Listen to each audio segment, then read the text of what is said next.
গাছের গুরুত্ব নিয়ে 10 লাইনের রচনা। গাছ আমাদের পরম বন্ধু। গাছ আমাদের শ্বাস নেওয়ার জন্য অক্সিজেন দেয়। গাছ থেকে আমরা অনেক রকমের মিষ্টি ফল পাই। গাছ আমাদের চারপাশ সুন্দর ও সবুজ রাখে।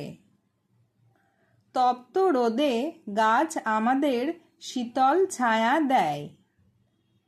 গাছ বাতাস থেকে ক্ষতিকারক গ্যাস শুষে নেয়। পাখিরা গাছের ডালে বাসা তৈরি করে থাকে।